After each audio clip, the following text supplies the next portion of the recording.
You're very welcome to Woman show here on Confident Women Island's YouTube channel with me, Roisin Ni Chleirigh. There's nothing as beautiful as seeing and holding your baby for the very first time. I remember my GP telling me over 30 years ago that he used to love to see new mother patients come to see him, and it would be the look in their eyes for the first couple of months after giving birth to their babies. I remember thinking when my two children were born about the miracle of life and how a baby could grow inside my womb and inside me and come out to this world. For me, it is the most wonderful miracle of life. My guest today is Rachel Elizabeth. Rachel, who is a doula and a hypnobirthing antenatal instructor and founder of Creative Birth and Creative Parenting. Rachel, you are very welcome to the Woman to Woman show here on Confident Women Island. Thank you. It's lovely to be here. Rachel, I am so delighted to have you on because when I first met you and you told me what you did as a doula and a hypnobirthing instructor, and I went, what is a doula? What is hypnobirthing? And what is a hypnobirthing instructor? And you told me, and then I went, wow, every woman needs a doula. Rachel, you're very welcome. Can you first tell us what is a doula and what do you do? Okay, so we are birth supporters. So we come along and join you at your birth. We're independent and we don't do anything medical. So we're just there for emotional and practical support. But we do know birth really well, and we can help parents navigate the system, so your maternity system, find out what your rights are, find out what you do and don't want, and help to create an atmosphere that is conducive to having a really gentle and happy birth. And, it must be really lovely to be present and helping a mommy through this most wonderful miracle time in a woman's life. So, what inspired you and motivated you to become a doula? Yeah, so when I was pregnant with my first son, I was really frightened of giving birth. I just had been told so many horror stories. I was scared. I'd read things in magazines and watched TV shows, and it had really, really frightened me. And I just started to read everything I could about birth. There wasn't much on the internet at the time, where I found the odd thing. I didn't really know anyone that had a really positive experience, but I did know that my grandmother was one of 14 children. And they hadn't had any midwifery care where they were. So I was kind of sure that there must be a way that this could happen, isn't there? So I decided to keep reading. I came across some much more positive doctors and midwives. So Dr. Michelle O'Don, Dr. Sears, Ina May Gaskin. I started to read these books and I just couldn't get enough of them. And I started to realize that some people were having these really great experiences for birth.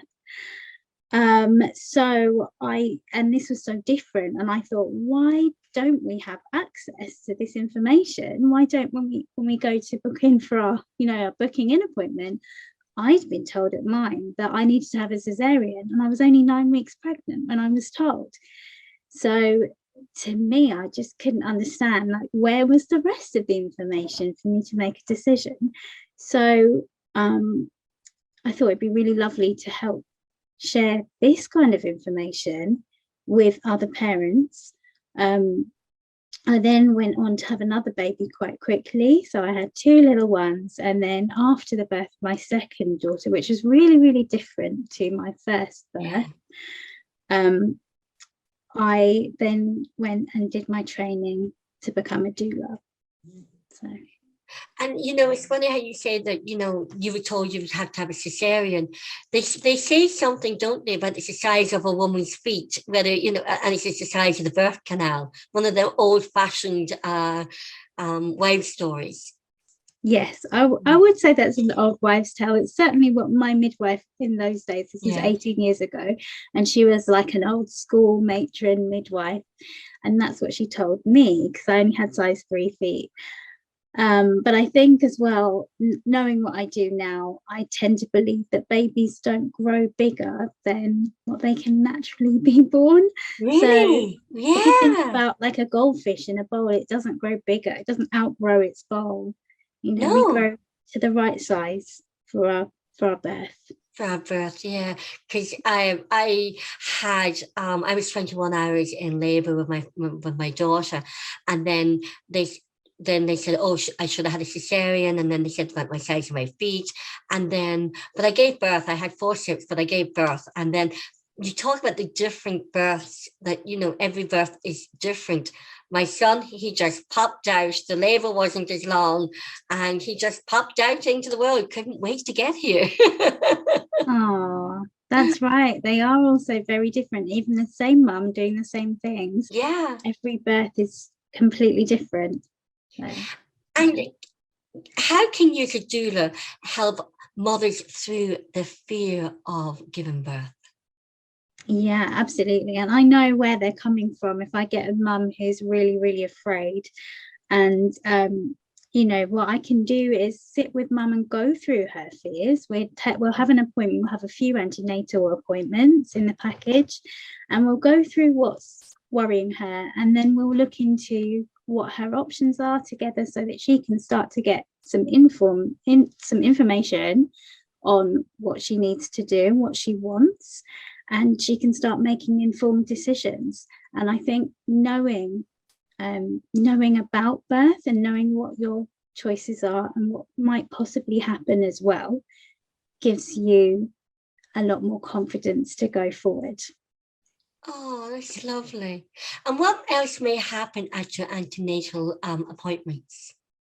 So at the antenatal appointment, some other things we might go through your maternity notes. So if you've seen a midwife and you've been offered tests, or you've been offered scans, or whatever you've been offered, we can go through what they're for, what they're about, whether you would like to go ahead and have these tests or whether you would like to decline them.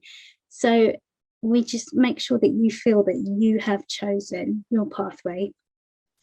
So, and we might do some massage, we might do some exercises to help you get comfortable, to help baby get into the right position. So there's a lot that we'll go through.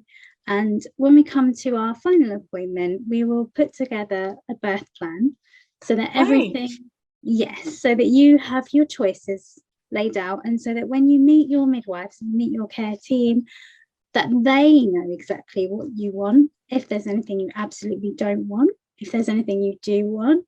And I encourage parents to put things like any photos that they'd like taken and any music that they'd like playing, because those are things that no matter how the birth changes direction or what it does, those things we can put in place. And when we look back at our birth, we remember, well, I had this song playing and my voice was the first one that was heard, or whatever it is that's really important to us at the time.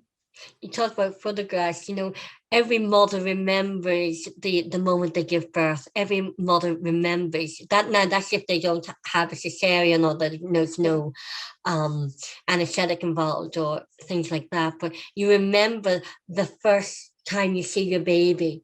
You remember what they looked like, what they sounded like. You remember that feeling. Oh my God, there's my baby. Oh my God, what does it look, the baby looks like? And it's just that wonderful feeling of seeing your baby for the first time. That's right, yeah. And it's really important to make sure that we are feeling the best that we can at that time, and make sure that our wishes are looked after at that time too.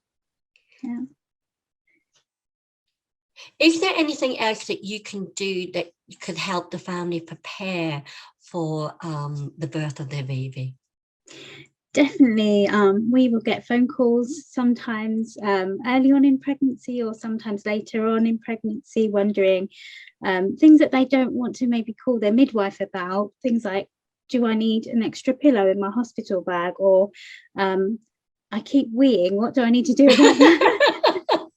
And we get all these little questions, and we will be able to say, okay, these are some suggestions, or we think you see a midwife over this one. So we're able to take the call and just have a chat with you. And sometimes it's just needing to calm down after an appointment. Sometimes we can come to appointments with you and help you take notes if that's something that you ask us to do. Sometimes it's just nice to have another person in the room when you're getting lots of information from a doctor and you're pregnant and kind of preoccupied. So it's nice to have an extra person. So yeah, we can help you just get lots of information together so you know what it is that you want. And I would imagine then that you would build up a really good sense of trust and a working relationship with your clients as a doula. Well, that's right. And I love to meet my clients. I know that a lot of things have been on Zoom lately, and I do often do antenatal things over Zoom with my clients. But I do like that meeting in person, because there's nothing worse. I always say this to my moms. There's nothing worse than having someone turn up at your birth that you can't stand. You don't want them there. It does change the energy in the room. So it's really important to get used to being in each other's company, and and just spending that bit of time. It's really important. So when you phone me in labour and I turn up, you can start relaxing and knowing that everything's going to be okay. And that in that time of a lot of confusion, when you're giving birth, there's a lot of confusion, that you know that your doula knows exactly what you want, and within reason and within everything going well. I said there's that trust there. That's right. Yeah, and that we're there to protect your environment, to make sure that you're comfortable, to make sure that things are laid out the way you want them, to make sure the first baby's outfit is correct. And that happened to me when my first was born, and I'd laid out the outfit that I wanted, but the midwife came in and dressed him in something completely different.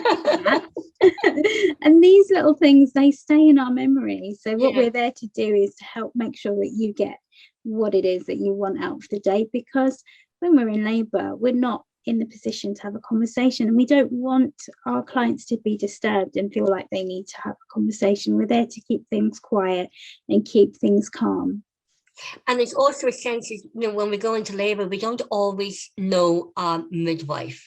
We may never have met the midwife before, or the doctor or anybody else, but at least when you got your doula, the doula, and the baby also would know the doula, because the baby would hear the voices, and babies get used to the people around. And when babies are born, you must see this all the time, the babies instantly know the voices of the people that have been there throughout the time that they've been in the womb.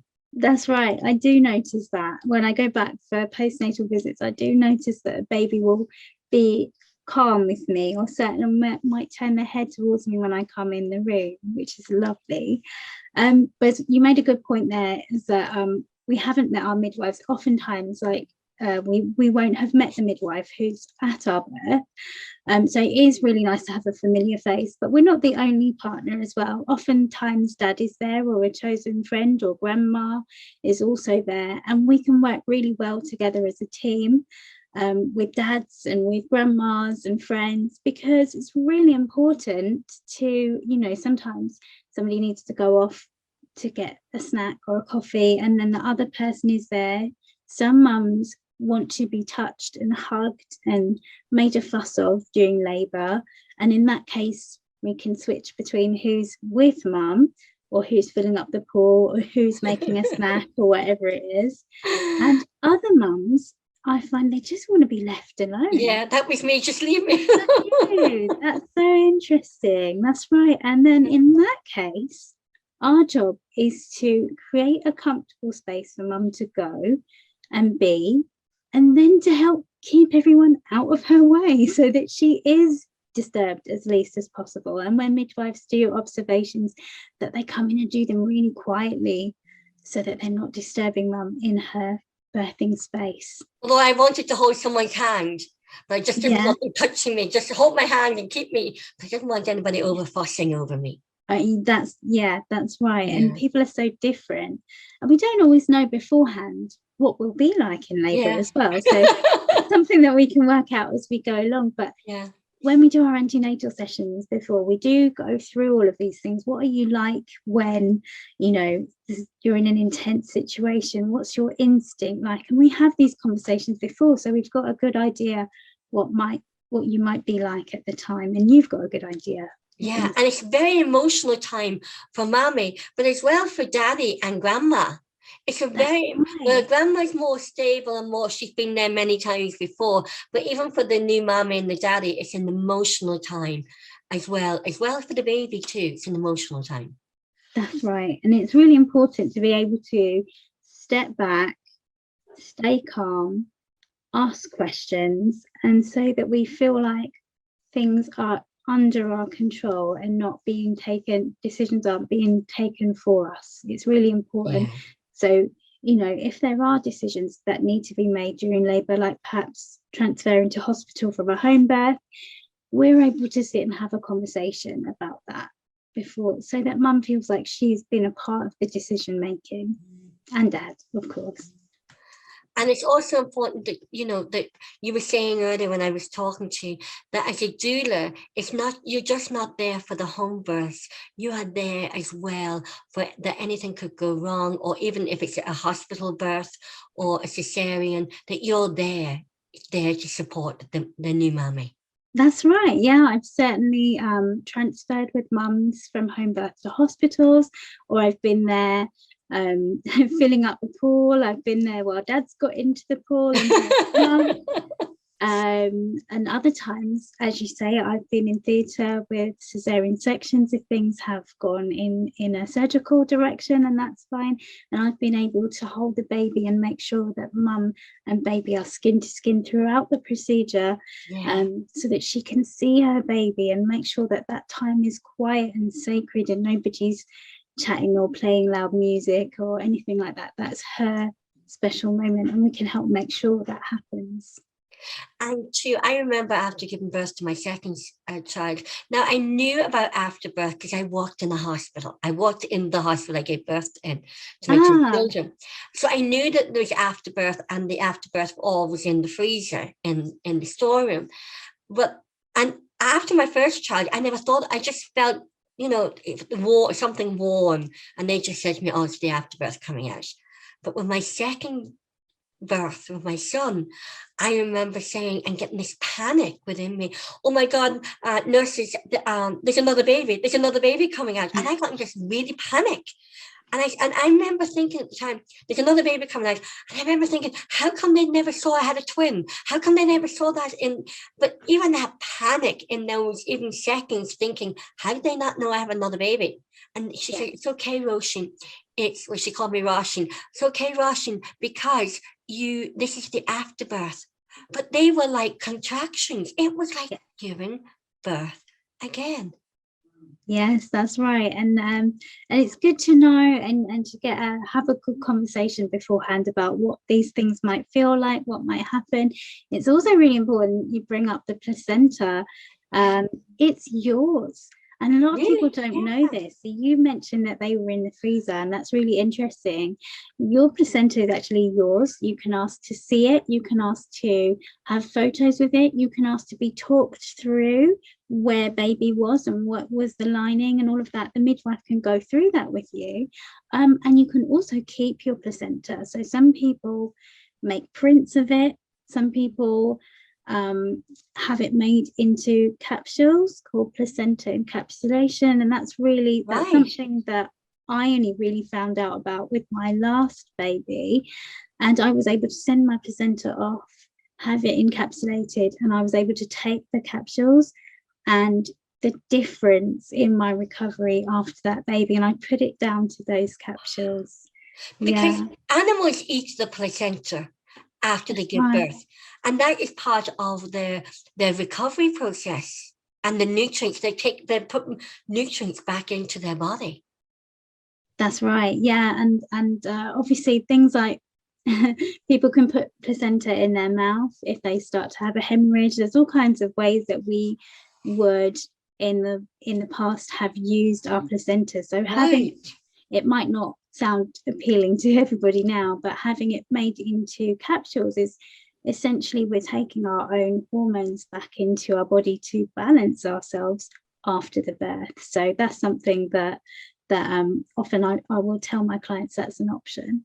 Because your hormones the hormone level can lower after you have birth because the hormones, which that's a whole other new story.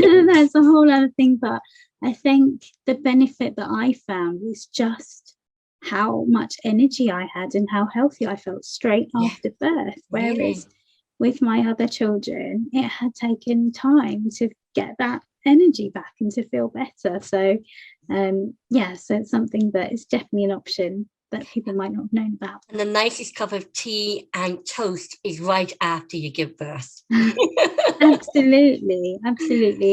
And when we go to a birth, we go from whenever mum calls us, and then we will do whatever mum wants during the labour. We'll make sure she remembers to drink. We'll make sure she remembers to go to the toilet. We'll help her find a comfortable space. We'll help her with her position wherever she wants to be as well. And then afterwards, just like you said, we'll help her keep the environment really calm. We'll help her to have that skin to skin and that bonding time with baby straight after the birth. Make sure that the room is still quiet, that everybody's happy as long as everybody's medically healthy, and just help settle up with feeding, make sure mum's fed, and we can be there for all of that, and then we'll go home and leave the new family in peace. And then as a doula, Rachel, what happens after the birth? So afterwards, we usually come back then and visit a couple of days later. Oftentimes mum wants to talk about the birth because there's bits when we're in labour we forget things that happen, and we want bits filled in. What did I do then? What time did this happen? And we can what did I say? what did I say to that midwife? We can go through that, and it helps mums to process what's happened. And sometimes we go through feeding, sleeping. Is this, is it normal for baby to wake up this often? Those kinds of questions, and we can answer them. And usually my clients can phone me for up to 6 weeks afterwards, or I might go along and work with the client postnatally. So I go and spend a few hours a day with mum and be an extra pair of hands. An extra pair of hands and helping out after the birth of the baby. Yeah, so that can be different from each family. Some families, I had a family where I had to sneak up the stairs at 6:30 as the husband went out to work. I'd pop in, check on the baby, make up the bottle, go fetch the baby, feed the bottle. So that mum had the extra hour to sleep because she'd done the 4 o'clock feed or however it worked. And that meant that she was more prepared for her day. And then we'd work on the morning breastfeed together. So she had somebody there to support her, help her positioning, those kinds of things. So it can be different. And other families, I've been involved in ceremonies, blessing babies as they have their first bath, all kinds of things. And it all depends on what the family wants and what extra pair of hands is needed at the time. Oh, that's lovely. That's really lovely. So we know now what a doula is and what a doula does and the functions and the purpose of a doula. What is hypnobirthing? Good question. So, so when I had my first baby, I came across all of these doctors that I was reading, and I was reading all of these books, and I came across something called hypnobirthing, and it wasn't well known in the UK at all. It was an American program, and I really wanted to have an instructor to teach me in the UK. And as it happened, there was one instructor. He lived 2 hours away, and he had to drive 2 hours 4 times to our apartment to teach us hypnobirthing. And it was a man, interestingly, who was a hypnotherapist. Right. Learned the techniques and taught them to his wife.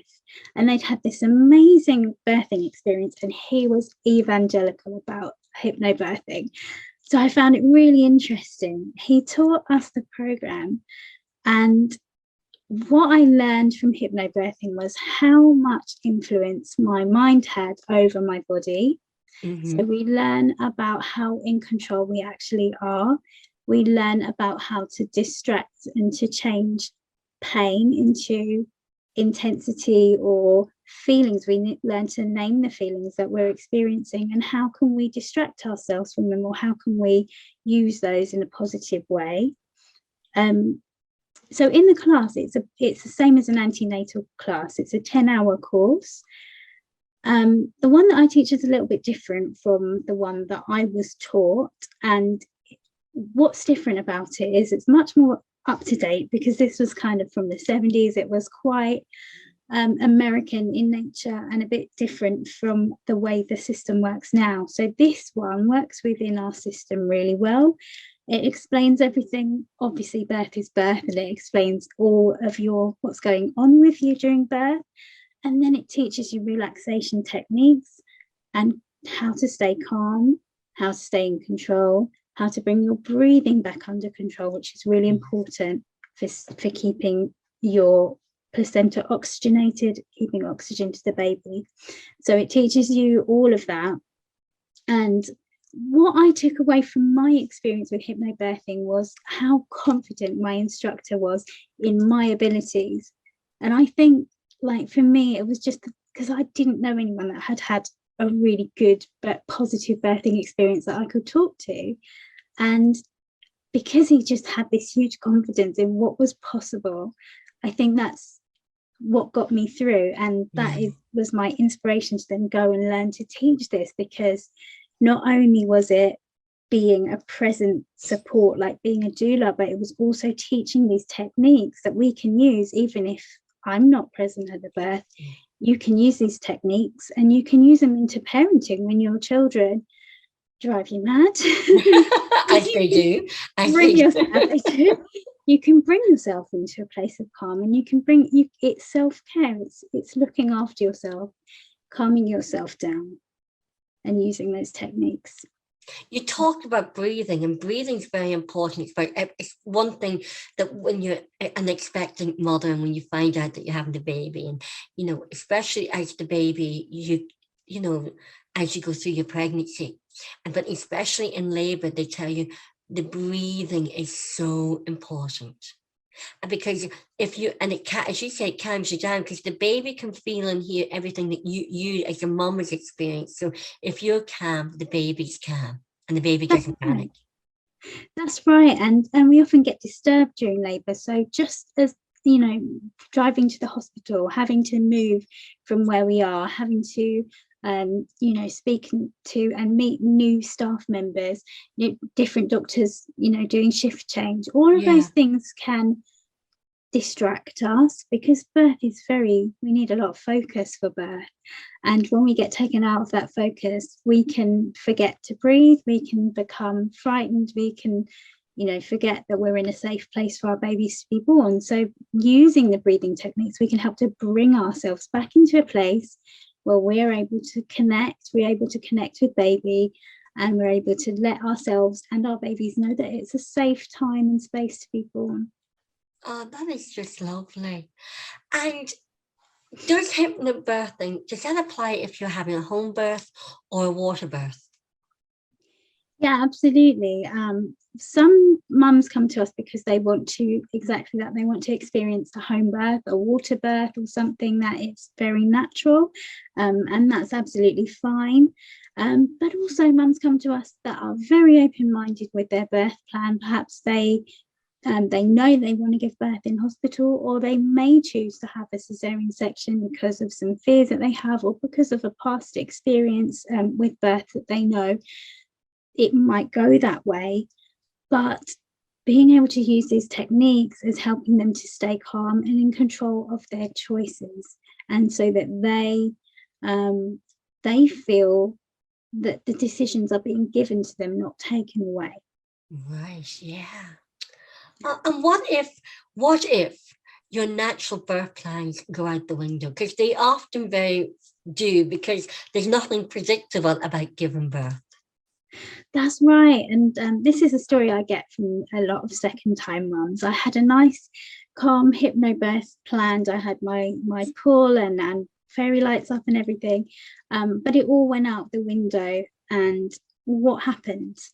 And so I work with my mums a lot to manage expectations. So we, in our birthing course, we go through what can happen as well as what we'd like to happen, because when we know what the options are, we can plan for them and we can make decisions as to what we're really comfortable with and what we're not comfortable with, so that if something does depart from the norm, or we have to come out of the pool, or something's changed, that we're able to bring ourselves to a state of calm and understand what the next steps are and be okay and accepting of those while we're in the situation.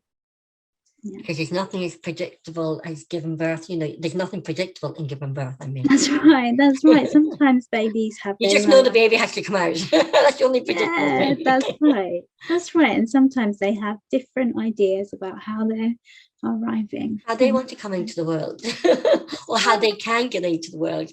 So Rach, I'm really curious, how is a doula different from a midwife? That's a really good question. And we don't do anything medical in our role. So although we know a lot about birth, and some doulas also do have medical training. So they might be midwives who've decided to step away and become doulas, but we don't use anything medical in our role as a doula. We don't carry out clinical tasks. So when you see your midwife, they'll do things like take your blood pressure, check urine, listen to baby, and they will palpate your tummy and feel your baby. We don't do any of that. We're just there to work with you on an emotional level. We find out how you're doing. We help you decide what you want. And we're there on a practical level as well if you need a hand. Because it is very emotional for mommy and baby, and even daddy. It's a very emotional time. So there's a lot of emotions in the room. And, even if you're calm and you think you're calm, it's so emotional. That's right. Yeah. And our role in the actual birth scenario, when there's midwives there, is very separate. So our job is to keep the environment calm, to keep mum calm. And the midwife's job is to make suggestions of anything medical that needs to happen. But we can do things like suggest mum goes to the toilet, suggest dad goes and gets a coffee because there's plenty of time, or whatever, hold the sick bowl, all of those things we can do. So we find that quite often midwives might be a little wary of our presence, like, well, who are you and what are you doing here? But they soon warm up to the idea that we're there just solely to support mum and dad, and to make sure that they have what they want. And their job is then the medical assistance. And it's sometimes, a lot of midwives turn to me afterwards and say, that was so helpful because you were able to communicate what mum wanted to me, and I was able to provide the care that I wanted to provide, but I couldn't without mum being able to have that conversation with me. So it works really well. Because mum can forget and will forget all the plans she had in her head, because mum has forgotten, because mum is just in that moment in giving birth and making sure everything's okay, and just go, oh my God, That's right. Can this all been done with? But and so there's a lot of emotions, and there's a lot of brain fog that happens in the giving birth. That's right. What support do mothers typically receive from a midwife? Yeah, so as I said before, when you visit your midwife, you have regular checkups, usually every month, and getting more often as you get closer to birth. They'll check urine, blood pressure, feel the baby. And you might not see the same midwife twice, though. You might not see the same consultant. You might have consultant-led care where you see a doctor sometimes and a midwife other times. So it can be really hard to have that continuity of, well, last time this got said, and has it been written in my notes, and that kind of thing. So we're there, we can go through the notes and go, right, this doctor's saying this and this midwife saying this, so let's make sure everybody's clear about what's being said.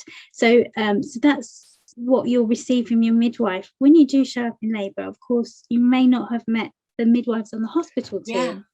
So it's a new person to get to know as well. So, and as they're there, they're obviously in and out of the room, carrying out observations. So you'll have your midwife there. If you have a home birth, you'll have 2 midwives available, one for you and one for baby. So that's really good care if you have a home birth. And again, their roles are going to be the medical, looking out for any emergencies, that kind of thing.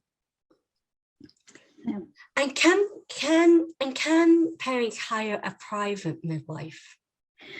Yes, in the UK you can hire private midwives, but what you will find is with a private midwife, though they can come to a home birth, and they can work with you antenatally and postnatally, which is lovely.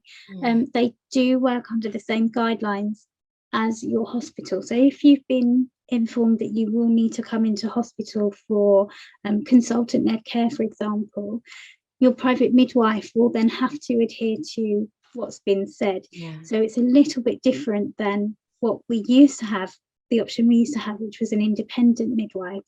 So all midwives, private, independent and NHS, are all trained the same, and they all have to have a PIN number under the Midwifery Council. However, with independent midwives, they don't work for a certain hospital or under the hospital guidelines, so they can obviously work autonomously. With that though, they're not allowed to get insurance to attend a birth, unfortunately, which is really sad. So what they can do for you if you hire an independent midwife is do all of your antenatal care, which means it'll be done at your home. They can listen into baby, they can do all of those checks for you. And then they can come and do your postnatal checks, but they're not allowed to get insurance to actually be at your birth, which is a real shame. But sometimes as doulas, we end up working with independent midwives because they've done the antenatal care. We'll let them know that obviously mum's in labour. We might then go to the birth and attend the hospital with mum or whatever. And then when baby's born, they can then come home and have their independent midwife take over their postnatal care. So that's really lovely. Rich, I'm just thinking every mother should have, expectant mother should have a doula, because a doula is that continuity, that consistency and that relationship. Because when we go into hospital, we don't know, for, as you said, if the midwives can be the same midwife, same medical team, same gynecologist and same midwives, but the doula is the one constant that they have through that support. That's right. Yeah, exactly. Oh, I just think doulas. I knew nothing about doulas until I met you. Now, like, I just love the idea of a doula. It's just lovely. I doulas trained to help in emergency situation. That's a really good question. So, as I mentioned before, we don't do any medical treatment. But in our experience and our training, we are able to spot if something doesn't look right. However, it is not our place to then make a decision on behalf of mum. Mum is responsible for her choices. So what I would do personally in a situation where I felt something wasn't right was I would explain exactly what I'm seeing to mum, and I would ask her feelings on it. And 9 times out of 10, if it's not something that's not right, she'll say, this doesn't feel right, I want to go to hospital, in which case we respect her decision and we go with her. Or this doesn't feel right, I need to tell somebody, if she's already at hospital. So we then will help out in that situation.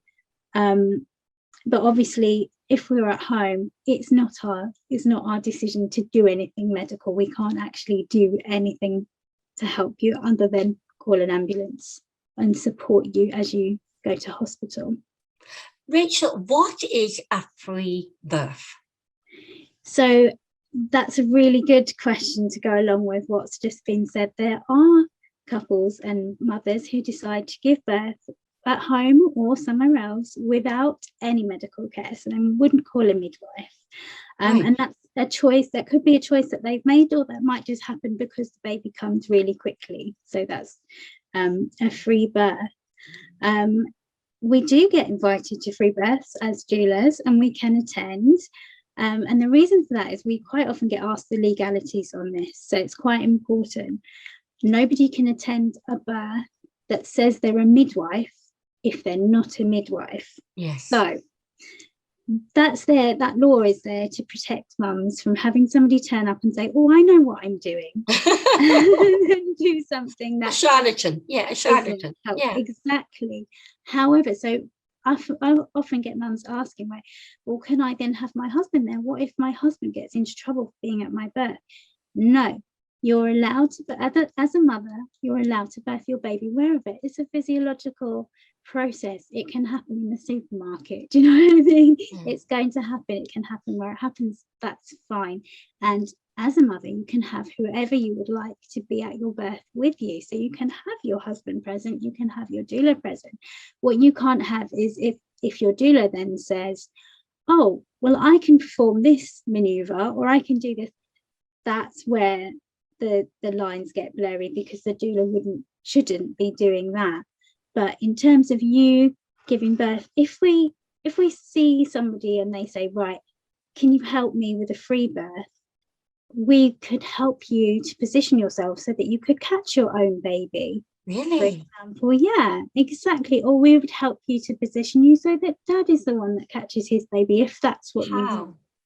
And we're just there then to keep the environment calm and tidy up afterwards, or whatever it is that you want.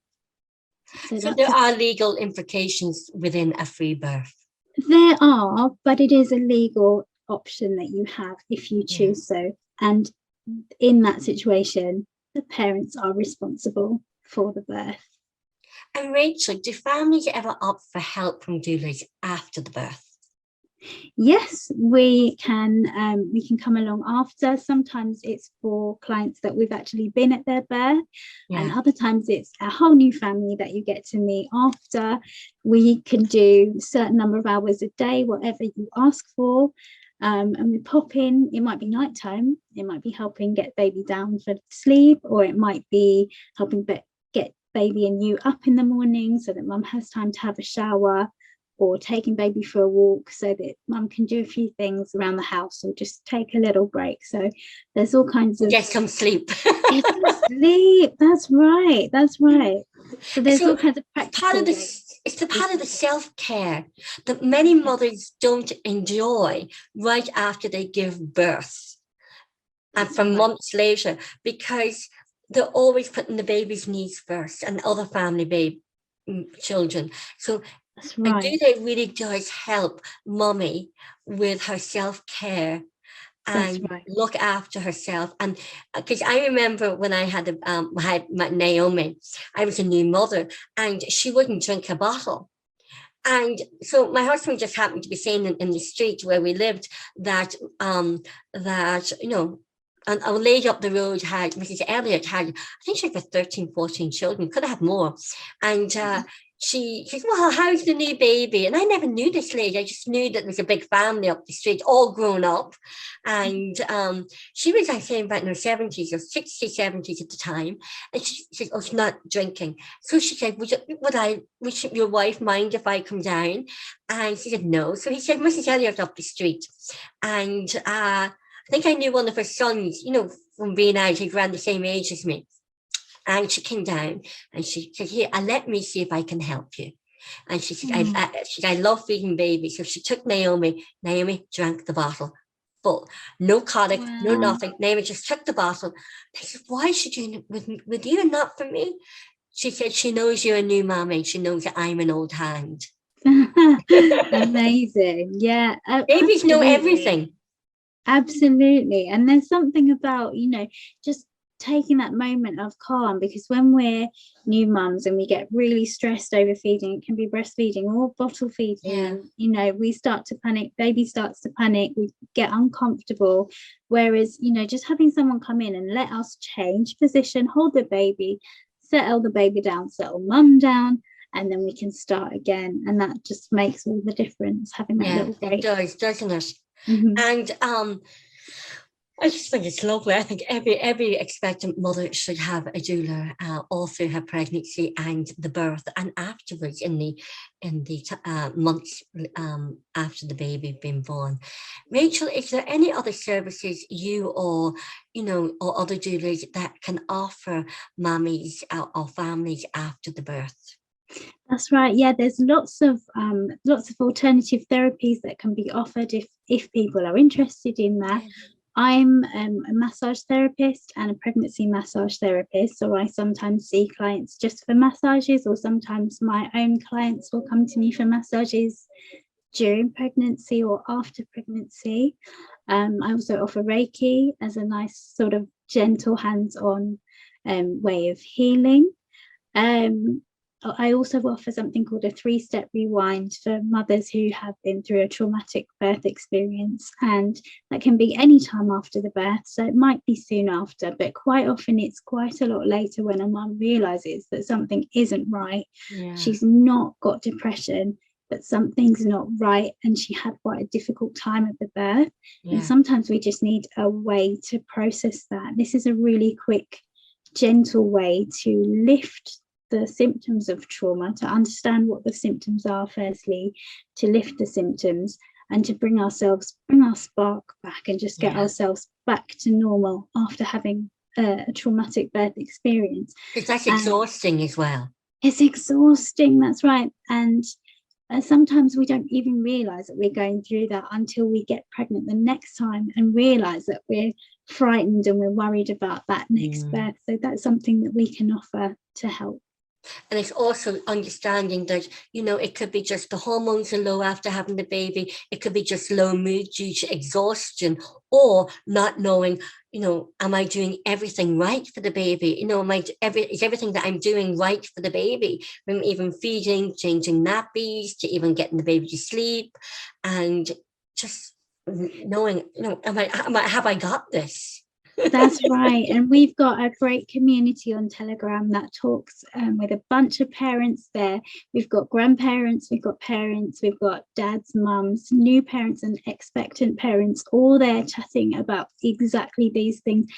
Am I doing it right is such a question that we get often. And it's never about doing it right. It's about what are your options, what feels right to you, because there's no wrong or right way to parent your child. Your child has its own needs and your family has its own needs.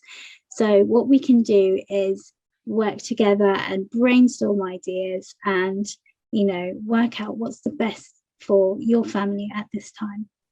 I remember the best piece of advice I got was from a friend about having a bit, when I had Naomi. She wrote me a letter from America. It's a lady who I met in Saudi Arabia when I was only 11, and we stayed friends. She taught me how to, all the horses, and she owned a riding school.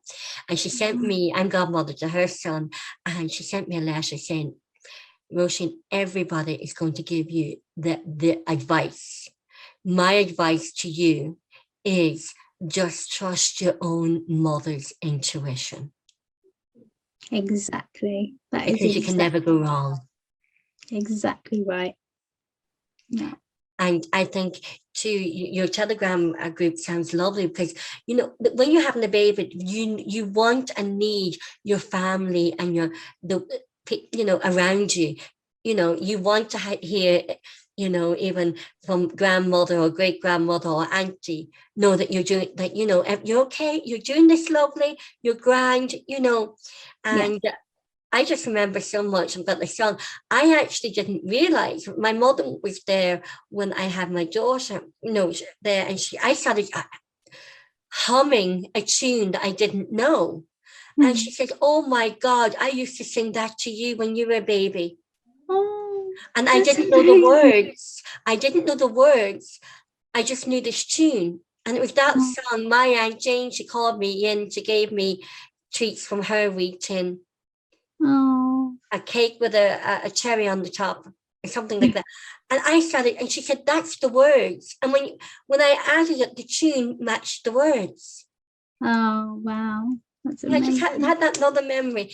But Beautiful. I think every mom now, expectant mom and going into labour, should have a doula. I am converted. Now I know what a doula is and the hypnobirthing is and the hypnobirthing instructor is. Rachel, how, if anybody's listening and anybody wants to find out more information about a doula or hypnobirthing, and they want to ask you some questions, how can they get in touch with you? I know you have a YouTube channel, you have a website, and you have the Telegram page. Can you just tell us how to get in touch with you? Yeah, so if you go to my website, www.creativebirth.co.uk, you can fill in the form there and send me a message. You can also join one of my hypnobirthing online courses. If you're not sure whether it's right for you, there's a free online introductory course that you can do and just see if it interests you, if it's something that's right for you. So there's lots of ways that you can get in touch and lots of information also on my YouTube channel if there's subjects there that you find interesting as well. And what I'll do is I put all the links to your website, YouTube channel, and your Telegram page in the description box below. Thank you. Great. Rachel, I just think what doulas do is lovely. We all should be talking about doulas. It actually helps and complements midwives. It helps the mum and family, and it helps the baby. And I just think, wow, we all should be talking about doulas and everything now. That's right. It's something that has been from ancient times. There's always been doulas. So I think it's really important that we remember about that and bring it back into getting back to basics and back to nature and getting back to the wonderful joy of being a mom and giving birth and the miracle of bringing a baby into the world. That's right. Thank you, Rachel Elizabeth, thank you so much indeed for taking the time to talk to Confident Women Ireland today. I really, really do appreciate it. And it's actually brought back many memories of what my mom said about my birth and about my two children's birth as well. Oh, thank you. It's been lovely to be here with you, Roisin. Thank you very much.